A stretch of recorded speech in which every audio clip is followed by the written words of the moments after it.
नमस्कार दोस्तों। New notification out किया गया है दिल्ली सब ऑर्डिनेट फर्बी सिलेक्शन बोर्ड की तरफ से मल्टीटास्किंग स्टाफ के पोस्ट के लिए। दोस्तों इसमें टोटल वैकेंसीज 567 वैकेंसीज है। इस वीडियो में हम जानेंगे कि कौन सी कैटेगरी के कैंडिडेट्स के लिए कितने वैकेंसीज है, एज लिमिट कितने होनी चाहिए, कौन सी कैटेगरी के कैंडिडेट्स को कितना एज में रिलैक्सेशन दिया जाएगा, सिलेक्शन किस तरह से ले सकते हैं, एग्जाम का पैटर्न क्या होगा, सैलरी कितना दिया जाएगा, एप्लीकेशन फी कौन सी कैटेगरी के कैंडिडेट्स को कितना पे करना होगा, और भी एटसेट्रा चीज़ों को डिस्कस करेंगे। और दोस्तों अगर आप इस चैनल पर नए हैं तो इस चैनल को सब्सक्राइब करके बेल आइकन को प्रेस कर दे जॉब से संबंधित नोटिफिकेशन का अपडेट सबसे पहले पाने के लिए। तो चलिए डिस्कशन स्टार्ट करते हैं। Delhi subordinate service selection board India के all eligible and interested candidates को मल्टीटास्किंग स्टाफ के पोस्ट के लिए ऑनलाइन एप्लीकेशन इनवाइट करता है। ऑनलाइन एप्लीकेशन आप 8 फरवरी 2024 से 8 मार्च 2024 के बीच में अप्लाई कर सकते हैं। मल्टीटास्किंग स्टाफ के पोस्ट के लिए ह्यूमन एंड चाइल्ड डेवलपमेंट के डिपार्टमेंट में टोटल 194 वैकेंसीज है। 194 वैकेंसीज में से अनरिजर्व के एप्लीकेंट्स के लिए 87 वैकेंसीज है, ओबीसी एप्लीकेंट्स के लिए 64 वैकेंसीज है, एससी एप्लीकेंट्स के लिए 4 वैकेंसीज है, एसटी एप्लीकेंट्स के लिए 16 वैकेंसीज है और ईडब्ल्यूएस के एप्लीकेंट्स के लिए 23 वैकेंसीज है। सिमिलरली दोस्तों आप पीडब्ल्यूबीडी एक्स सर्विसमैन और एसपी के लिए वैकेंसीज को देख सकते हैं। दोस्तों देखिए मैं आपको एक चीज़ बता दूं कि ये वैकेंसीज में बैकलॉग वैकेंसीज को भी इंक्लूड किया गया है। सिमिलरली दोस्तों आप मल्टीटास्किंग स्टाफ के पोस्ट के लिए अदर डिपार्टमेंट में वैकेंसीज को देख सकते हैं कि कौन से कैटेगरी के कैंडिडेट्स के लिए कितने वैकेंसीज है। टोटल वैकेंसीज की बात करें तो 567 वैकेंसीज है। 567 वैकेंसीज ये टेंटेटिव है, फर्दर इसको इंक्रीज भी किया जा सकता है। ये टोटली डिपेंड करता है डिपार्टमेंट के रिक्वायरमेंट पर।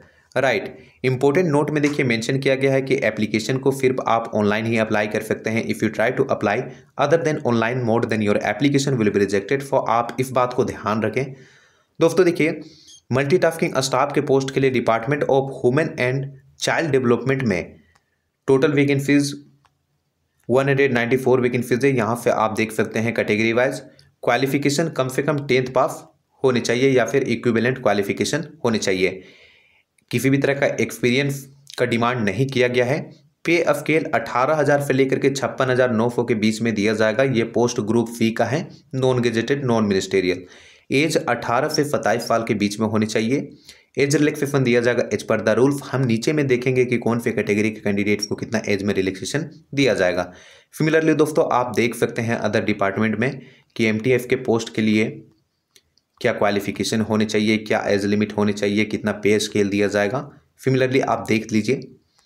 देखिए दोस्तों एमटीएफ का पोस्ट है, इसलिए सभी के लिए एज 18 से 27 साल के बीच में होनी चाहिए। क्वालिफिकेशन कम से कम 10th पास होने ही चाहिए।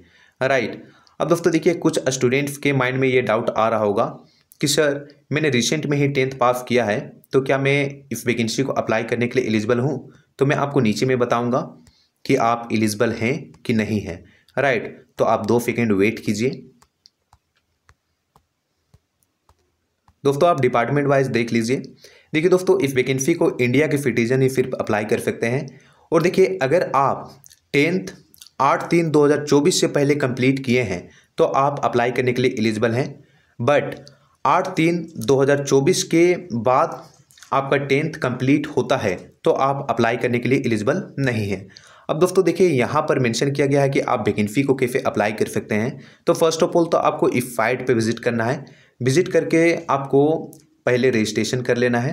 रजिस्ट्रेशन करने के बाद यूज़र आईडी और पासवर्ड जनरेट हो जाएगा। यूज़र आईडी और पासवर्ड को जनरेट करके आपको लॉगिन करना है। लॉगिन करने के बाद जो भी डिटेल आपसे मांगा जाएगा आपको डिटेल फिलअप करना है और जो भी डॉक्यूमेंट्स मांगा जाएगा आपको अपलोड करना है। अपलोड करने के बाद फाइनल सबमिट कर दीजिएगा। फाइनल सबमिट के बाद एप्लीकेशन फ़ी पेमेंट करने का ऑप्शन दिया जाएगा अगर आप रिजर्व कैटेगरी से बिलोंग नहीं करते हैं तो। और आपको एप्लीकेशन फ़ी को पेमेंट करना है। पेमेंट करने के बाद फाइनल रजिस्ट्रेशन स्लिप आउट होगा और रजिस्ट्रेशन स्लिप को अपने पास आपको रखना है क्योंकि जब डॉक्यूमेंट्स वेरिफिकेशन होगा उस समय आपको रजिस्ट्रेशन स्लिप को मांगा जाएगा। राइट, अब दोस्तों एप्लीकेशन फ़ी के बारे में बात करते हैं। देखिए ह्यूमन कैंडिडेट्स चाहे किसी भी कैटेगरी से बिलोंग करते हों और schedule caste, schedule tribe, PWBD और एक्स सर्विसमैन के कैटेगरी के कैंडिडेट्स को इस वैकेंसी को अप्लाई करने के लिए किसी भी तरह का पेमेंट नहीं करना होगा। और ये कैंडिडेट्स को छोड़ करके बाकी जितने भी कैटेगरी के कैंडिडेट्स आते हैं उन सभी को 100 रुपीज़ पे करना होगा। और दोस्तों देखिए, एक बार आप एप्लीकेशन फ़ी को पे कर देते हैं तो किसी भी सर्कमस्टेंसेस पर आप रिफंड नहीं कर पाएंगे। सो आप इस बात का ध्यान रखें।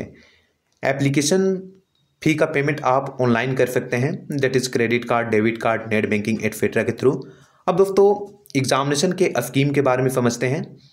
देखिए दोस्तों, टायर वन में एग्ज़ाम कंडक्ट करवाया जाएगा, जिसमें देखिए आपको टोटल 200 MCQ क्वेश्चन पूछा जाएगा, राइट। और 2 घंटा का समय दिया जाएगा, जिसमें जनरल अवेयरनेस से 40 मार्क्स का क्वेश्चन पूछा जाएगा, general intelligence and reasoning ability से 40 मार्क्स का क्वेश्चन पूछा जाएगा, अरिथमेटिक न्यूमेरिकल एबिलिटी से 40 मार्क्स का क्वेश्चन पूछा जाएगा, हिंदी लैंग्वेज और कॉम्प्रहेंशन के टेस्ट में 40 मार्क्स का क्वेश्चन पूछा जाएगा, इंग्लिश लैंग्वेज एंड कॉम्प्रहेंशन के टेस्ट में 40 मार्क्स का क्वेश्चन पूछा जाएगा, राइट। देखिए एग्जामिनेशन का लैंग्वेज जो है बाइलिंगुअल होगा, हिंदी और इंग्लिश। और देखिए DFFSB के पास राइट है कि एग्जामिनेशन के स्कीम को चेंज भी कर सकता है अगर ज़रूरत पड़ा तो। अगर एग्जामिनेशन के स्कीम में चेंज या फिर अमेंड होता है तो आपको इंटीमेट कर दिया जाएगा, राइट। और क्वेश्चंस जो होंगे सारे ऑब्जेक्टिव टाइप्स के होंगे। और दोस्तों देखिए, यहाँ पर यह भी मेंशन कर दिया गया है कि आप आंसर शीट को री-इवैल्यूएशन और रीचेकिंग नहीं करवा सकते हैं, राइट। फर्दर आप क्लेम नहीं कर सकते हैं, अगर क्लेम करते हैं तो इंटरटेन माना जाएगा, राइट। और देखिए इसमें स्किल टेस्ट भी कंडक्ट करवाया जाएगा, जॉब के रिक्वायरमेंट के अनुसार इंड्योरेंस टेस्ट कंडक्ट करवाया जाएगा। और अगर आप एक क्वेश्चन गलत करते हैं तो 1/4 का मार्क्स डिडक्ट किया जाएगा। सो आप क्वेश्चन को तभी अटेम्प्ट करें जब आप 100% श्योर हों, अदरवाइज आप कट ऑफ लिस्ट से बाहर किए जा सकते हैं। और दोस्तों देखिए, पोस्ट के प्रेफरेंस के लिए आपको पूछा जाएगा। पोस्ट का प्रेफरेंस अगर आप नहीं देते हैं तो डिपार्टमेंट के द्वारा खुद ही पोस्ट का प्रेफरेंस दे दिया जाएगा, राइट। और एक बार पोस्ट अलोकेट हो जाता है तो किसी भी सर्कमस्टेंसेस पर आप चेंज नहीं कर पाएंगे, राइट। अब दोस्तों यहाँ से एक सेकेंड, यहाँ पर आप देख सकते हैं कि ये कैटेगरी के कैंडिडेट्स को इतना स्कोर करना है। तो दोस्तों मेरा एक सजेशन है कि आप ये परसेंटेज को ना देखें, क्योंकि अगर ज़्यादा कैंडिडेट्स अप्लाई करते हैं वैकेंसी को तो कट ऑफ हाई चला जाएगा। सो आप इसको ध्यान ना दें, अपना 100% दें इस एग्जामिनेशन को निकालने के लिए, राइट। तभी आपका इसमें सिलेक्शन होगा। अब दोस्तों यहाँ से रिजर्वेशन का बेनिफिट्स को देख सकते हैं कि कैसे आप बेनिफिट्स को ले सकते हैं। अब देखिए एज रिलैक्सेशन को जानते हैं। एज रिलैक्सेशन का मतलब होता है एज में एक्स्ट्रा छूट देना। SC/ST कैटेगरी के कैंडिडेट्स को 5 ईयर तक का एज में रिलैक्सेशन दिया जाएगा। OBC कैटेगरी के कैंडिडेट्स को 3 ईयर तक का एज में रिलैक्सेशन दिया जाएगा। PWD प्लस अनरिजर्व EWS को 10 ईयर तक का एज में रिलैक्सेशन दिया जाएगा। सिमिलरली आप देख लीजिए कि कौन सी कैटेगरी के कैंडिडेट्स को कितना एज में रिलैक्सेशन दिया जाएगा। इंपॉर्टेंट इंस्ट्रक्शंस आप चाहे तो यहाँ से देख सकते हैं।